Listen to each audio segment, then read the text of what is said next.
solo pona likambo ya projet ya ratification ya pont rail route au gouvernement zo prévoir planifier ko placer entre fleuve na fleuve Congo na biso entre Brazza na Kinshasa. Problème on ezo suscité ba réaction songolo pakala surtout na bandeko na biso ya Congo central. Bandeko ya Congo central balingi to privilégié nano construction ya port en eau profonde kuna na banana. Tandis que pour le gouvernement assis à Sololi na bandeko na biso ya Brazza et puis financement et c'est mis déjà pour la construction ya pont ya rail route.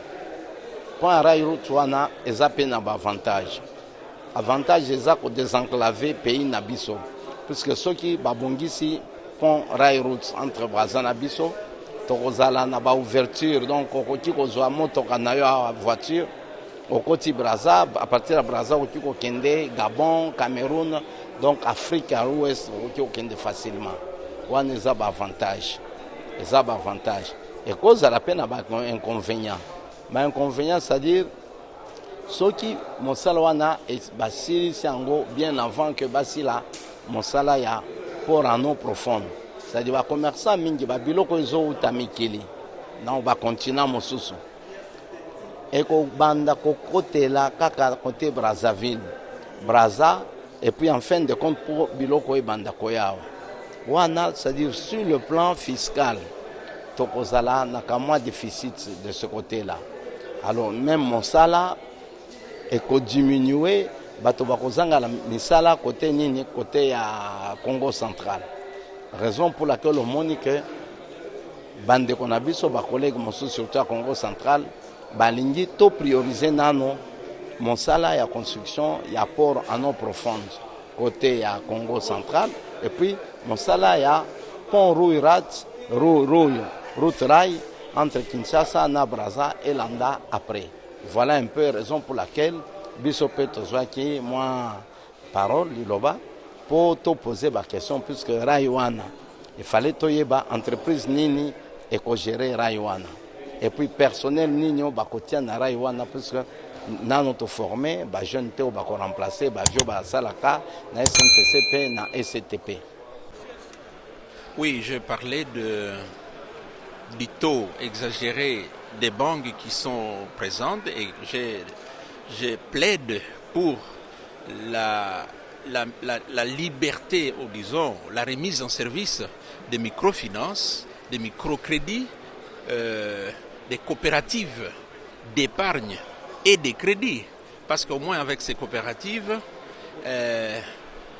on est accessible, on a un accès facile à ces coopératives et le taux de crédit est assez humain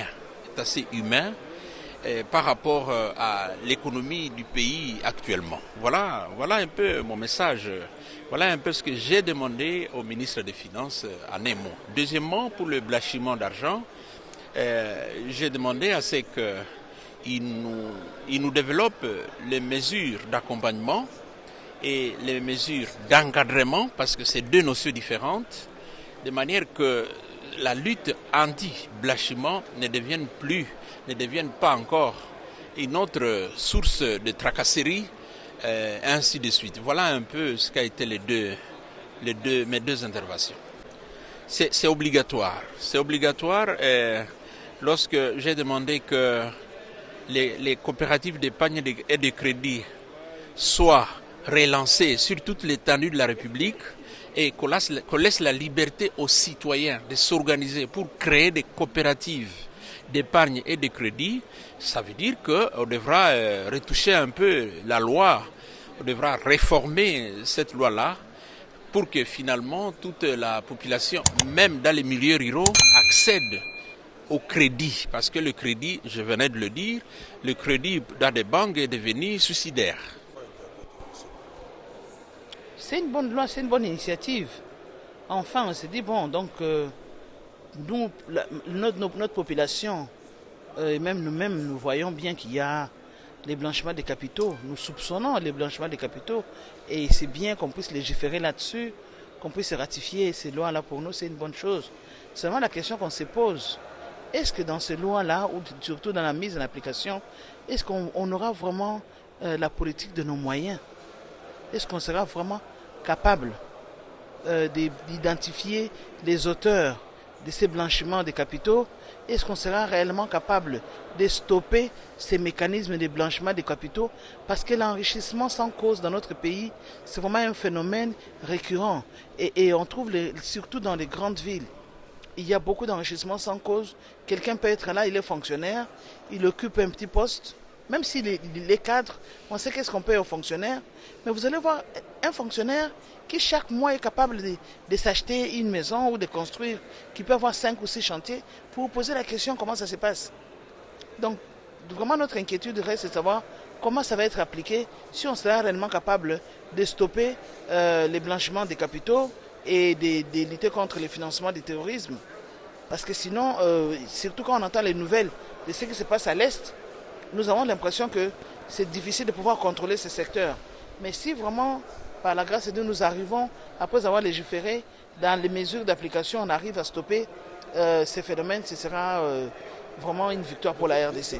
Oui. Aujourd'hui, il y a une floraison de lois qui ne sont pas appliquées. Tout à fait. Et nous sommes en train d'interpeller justement les gouvernements pour dire que c'est important qu'on puisse avoir des mesures d'application, parce qu'une loi sans mesure d'application et surtout sans sanction, ça ne donne absolument rien. Donc nous espérons vraiment que toutes les institutions qui sont impliquées pour la mise en application et pour les sanctions, que toutes ces institutions vont être impliquées là-dedans. Et nous, bien sûr, les parlements n'allons pas nous fatiguer, nous reviendrons pour voir comment est-ce que c'est appliqué. Et nous serons encore capables de ramener les différents ministres sectoriels pour qu'ils nous disent pourquoi ce n'est pas appliqué. Donc c'est un travail que nous faisons ensemble. Le gouvernement a ses responsabilités, nous aussi nous avons notre responsabilité. Oui, pour cette question, ça aussi, je pourrais dire, ça entre juste dans ce qui se fait du point de vue international. Comme du point de vue international, on fait des transferts comme ça des prisonniers. Bon, donc nous aussi, nous sommes, je peux dire, nous sommes pratiquement obligés d'être là parce que nous sommes tous dans la politique internationale.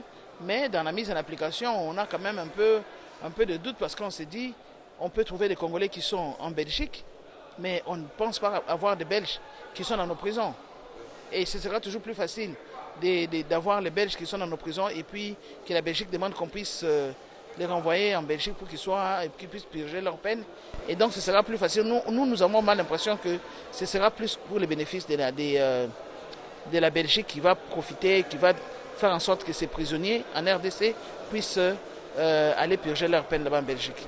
Oui, c'est vrai, il faudrait qu'on puisse améliorer les conditions d'incarcération. Il y a même, je crois, il y avait des propositions de loi qui étaient déjà passées par ici pour qu'on puisse améliorer justement, non, c'est un projet de loi, qu'on puisse effectivement améliorer les conditions d'incarcération parce que nous nous sommes tous rendus compte que si aujourd'hui nous avons des Congolais qui sont en Belgique, ce sera difficile que ces Congolais demandent qu'ils puissent rentrer ici, qu'ils viennent pour purger leur peine dans nos prisons. C'est quand même difficile et pourtant ils sont chez eux ici et donc ça devait être plus facile. Donc nous travaillons aussi là-dessus. Comme je l'ai dit, nous avons nos responsabilités, les gouvernements aussi, mais tous ensemble nous voulons que les conditions d'incarcération chez nous soient aussi améliorées parce que quand on est prisonnier, on a aussi certains droits. Comment voyez-vous ces problèmes? Non, ça c'est quelque chose qui est très très important.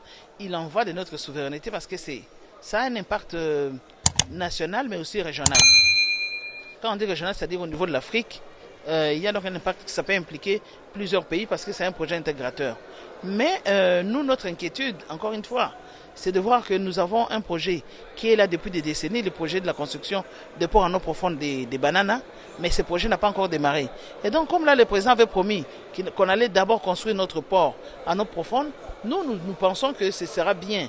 Nous voulons les deux projets. Nous voulons avoir le port en eau profonde des Bananas, mais nous voulons aussi qu'on puisse avoir, qu'on puisse aussi avoir ces projets pont, route rail.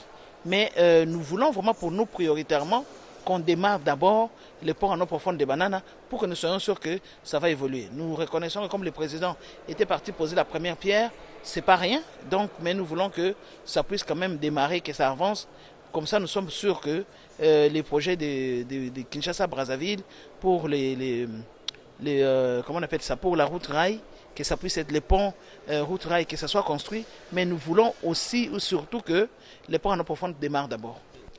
c'est vrai qu'avec la ZLECAf, ça fait une autre pression, une pression plus forte sur les pays pour que nous soyons c'est plus intégrateurs et que nous soyons compétitifs et tout. Mais vous savez, le port en eau profonde, d'abord, comme je l'ai dit, c'est un projet qui existe depuis des décennies. Donc, ça fait peut-être 4 ou 5 décennies que nous attendons que ces ports en eau profonde puissent être construits.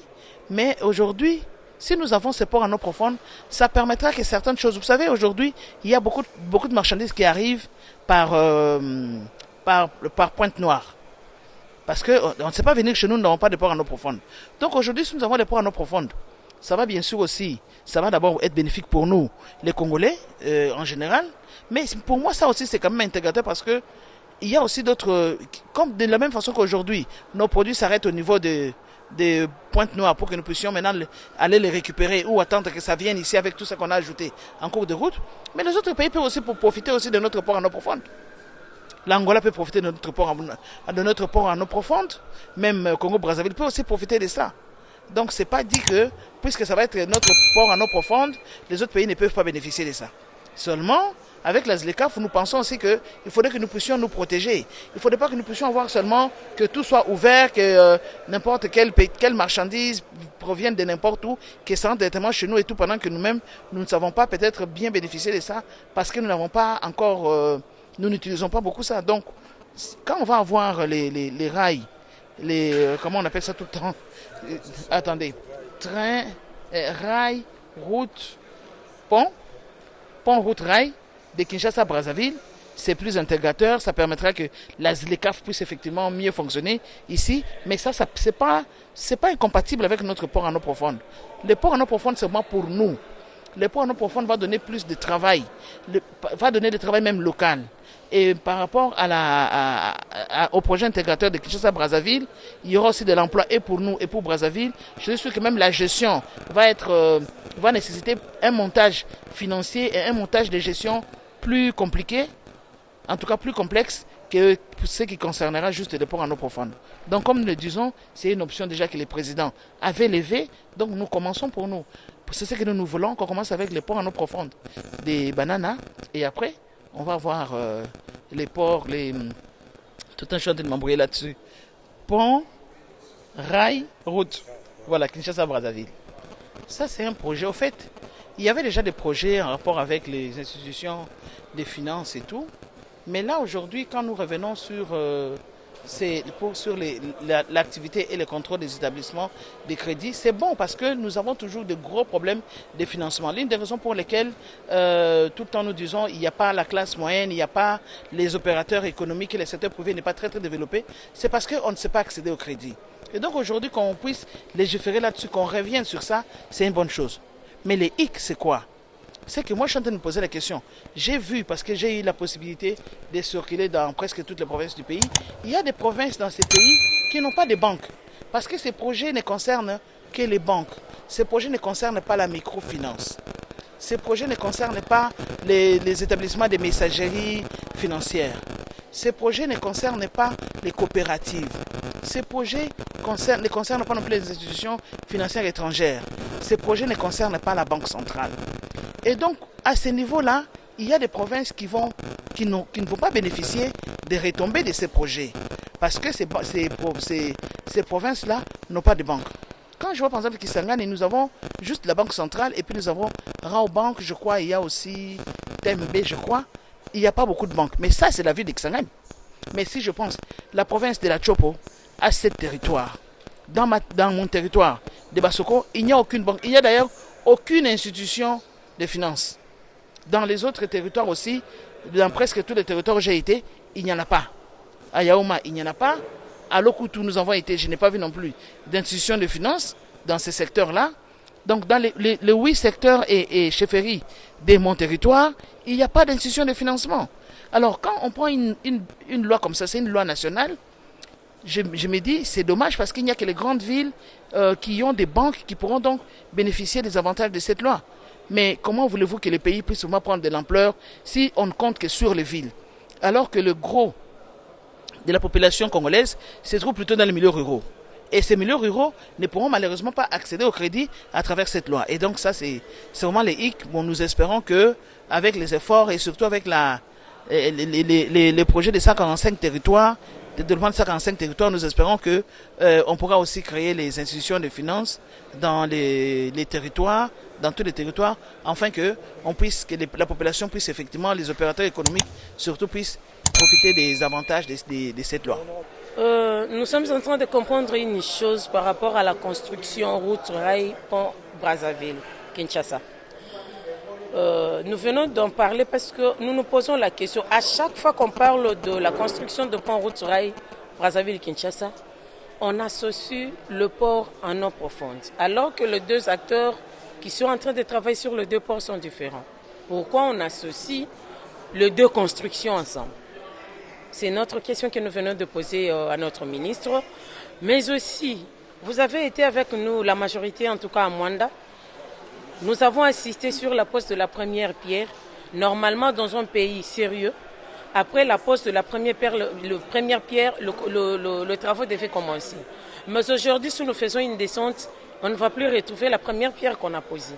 Pourquoi? Parce qu'il y a maintenant les arbres, il y a toutes sortes de saletés qui sont là. On se pose la question, mais pourquoi on ne commence pas les travaux? Et aujourd'hui, vous nous présentez notre programme alors que la construction du port en eau profonde est une question de souveraineté nationale. Raison pour laquelle on se dit, on se pose la question, on va accepter aujourd'hui de ratifier cet accord de finances sur la construction de port, route rail port Brazzaville, qui va relier Kinshasa-Brazzaville? Oui. Et les travaux peuvent commencer demain après-demain. Quel est le chronogramme de notre construction de port en eau profonde?